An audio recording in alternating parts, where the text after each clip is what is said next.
Tellemtribe Tarot. Daily readings for my tribe. Subscribe to my channel. I don't like my hair like that. Oh, I guess that'll work. Peace, y'all. I'm Cherokee with Tellemtribe Tarot, and I'm checking in with y'all with the segment for Tarot in my life. Yesterday morning, I did a reading for myself, showing you how I do my daily readings for myself before I start my day. And I pulled the 10 of Wands for what to expect, the Lover's card for the unexpected, and the 6 of Swords. No, I said the 10 of Wands first, didn't I? Bruh. I actually pulled the 10 of Swords for what to expect, and then the Lover's card for the unexpected, and then the 6 of Swords for the theme of the day. So every single day I am separating myself from something that's no longer of me. Like when I realize what I like, when I realize what I don't like, that's a responsibility on my own to automatically disconnect from anything that is not for me, especially with this path that I'm on to elevate and just learn more about myself. That's it, nothing else. Cookie cutter, straightforward, and to the point. So yesterday, with the 10 of Swords being what to expect, as I observed, I'm ending a cycle. And it's just a cycle of just overthinking about the things that I cannot change. And it's not something that happens on the day just because I pulled a card for it. It's something that happens with time. Like with time, I'm learning to let go of things that I can't change. It's just the way how life works. We all have things that we have to work on. We all have habits that we have to cut ties with in order to become better versions of ourselves. So yesterday was just one day of many on my healing journey to release things that are no longer for me. Like, you know, I have people that I had in my life 3, 4, 5 months ago that's not in my life anymore. And it's a mourning process because it's like you want to have certain people in your life, but you know that they're not right for you anymore, or you know that you can't grow past where they are without them not being there. They either have to commit to growing with you and do this for themselves. Otherwise, you're growing and they're seeing this and they're going to be annoyed by it, or they're just not going to understand it. And that in every moment, that's the decision that you have to make. So, oh, my eye has been itching for a hot little minute. I think it's my incense, but it's not behind me this time. So this is like ridiculous. Okay, I got sidetracked. Anyways, like, so you have to keep growing and learning more about yourself so you can know what it is that you want for yourself, so that you won't violate your own boundaries by accommodating situations that's not for you no more.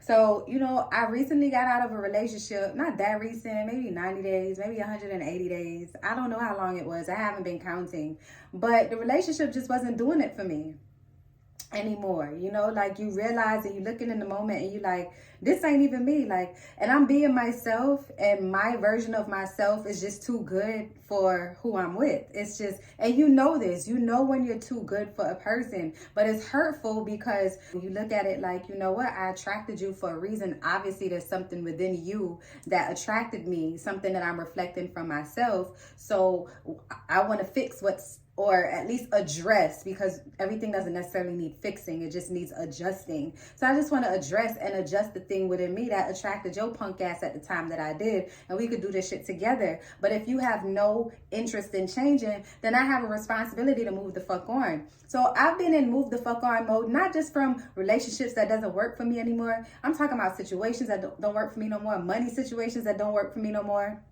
Anything that is just draining me financially, emotionally, spiritually, physically, I don't want it. Plus, I'm too slim to be trying to lose weight. I don't got time to be losing shit physically. And once you start losing your mind on things, it affects your body weight. And I don't got time for that. You know, I like being athletic and slim, you know, fun size shit like that. Anything smaller than this is unacceptable for me. So I have to keep my mind right so I can keep my body right. That shit works hand in hand. So yesterday when I pulled the Lover's card as the unexpected, I was thinking like, oh, somebody finna send me a message, you know, somebody finna send me a message, somebody gonna text me, you know, like just, and I don't know how anybody is gonna text me because nobody had my number.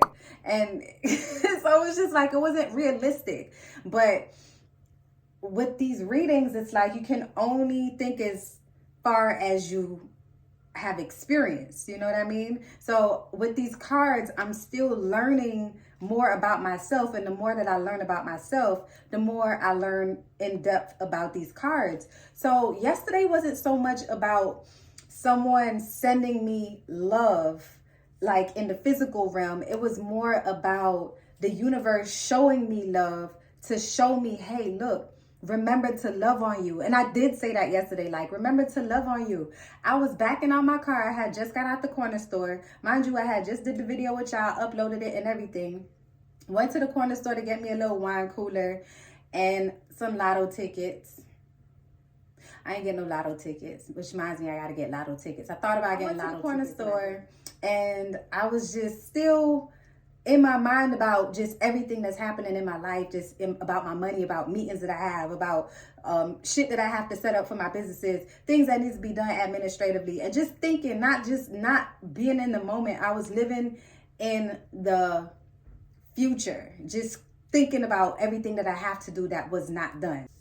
So as I was backing out, I looked to the right, and then the car next to me was parked. No one's in it, windows tinted, and then there's this decal. I might put a picture of what the decal looked like. I gotta Google it. I didn't want to take a picture of it so nobody thought that I was trying to like scope out their car. This decal had a man on bended knee and a woman standing up with a heart on it. And I was like, lover's card, is that you? But why would I just randomly see that? So what is that? When you get on one knee and you propose, it's a proposal. It's a promise. It's saying, I want you to be in my life for the rest of my life, right? And I reflected back on a time when someone from my past that I separated from said, I want you in my life for the rest of my life. I don't ever want to lose you. And that was right after breaking every fucking promise in the world. So it just made me think about that. But then it made me think past that. And I'm like, I owe it to myself to show up for me from now and until the end of time. And showing up for me means not allowing people to handle me any kind of way because they think they can, not allowing people to just give me words, because asking someone to marry you on bended knee, it is a promise, and it is it's a public action. And I'm like, yo, this is like me making a mental note, like a mental commitment to myself that I'm gonna stick by my side, and I'm not gonna allow anyone to handle my heart any kind of way. I'm not gonna allow anyone to handle me any kind of way in business. Like, you just can't pay me anything. I'm not gonna allow people to just rub me how they want to. I'm not gonna allow nobody to touch my motherfucking locks just because they think it's pretty. No, white woman, you can't touch my locks. I'm triggered. So made me think about a whole bunch of things. And that's what the Lover's card was about. It was just a commitment to myself to respect myself. Respect myself enough to listen to myself when myself is not happy. Respect myself enough to choose love, kindness, and forgiveness when I want to choose violence, war, and rebellion. Respect myself enough to listen more, listening to the messages that may be sent by my spirit guides, or the messages that may be sent through someone who may not come in the best looking package. You know, like, it was just an eye opener. That little decal was so impactful for me. And then the theme of my day was the Six of Swords, and it was me just parting ways with things that stunts my growth. And that's the vibe that I've been on. But a lot of times we talk about like, oh, I'm cutting ties with this, I'm not doing this no more. But the minute you get the opportunity to rekindle something because it's comfortable, you go right back into it. And then you at square one again, and then the synchronicities start again. Your angels sending you 111s and 222s and 1111s and 2222s and 333s and 444s, and you still ain't doing shit. So it's all about responsibility. And then what the expected was the 10 of Swords, which is me just closing out this cycle and putting my foot down so I can elevate past this and learn something the fuck else. And that's where I was at with it. And then my card for today had the Six of Swords as what to expect, when yesterday it was the overall energy. So this is a cycle that keeps on going. This is a cycle that I have to keep on working on. And that's what I want to project to you, Gemini, Aquarius, Libra, Pisces, Cancer, Scorpio, Taurus, Virgo, Capricorn, Sagittarius, Aries, Leo, any single person, any sign, what your Venus, moon, rising, anything just in life. Show up for yourself. Show up for you every single time. I'm not telling you to go out here and be warring with people and starting shit that is going to bring you negativity in your life. What I'm saying is choose happiness, choose peace, choose the path that feels right for you. Get out of your comfort zone and show up for you. Sometimes we get so comfortable with things being the way that they are, and we deserve so much more than we're accepting. We deserve so much more than we allow in our lives. And then you look at other people's lives from the outside looking in, and you're like, well, why I can't have that? You know what I'm saying? Goddamn fridge hating on me. You know what I'm saying? Like, why I can't have a better fridge? You know what I'm saying? Like, why? Why I can't have that? But I can have a better fridge that don't show up and be loud in the background of my videos. And I am, which is why I need y'all to go ahead and subscribe to my channel if this video resonated with you, with me talking about my day and shit. Go ahead and click the like button. Go ahead and drop a comment if you vibe with a goddess, because we here. You feel me? We not here, we're here. Y'all don't need the cards to tell you this information. This is just what the fuck it is. And I hope that I send you so much power and confidence and intuitive guidance so that you can reach within yourself and pull the courage from yourself to face your situations and move past the bullshit that's trying to keep you the same and comfortable. All right? I appreciate y'all. Love and light. Tribe.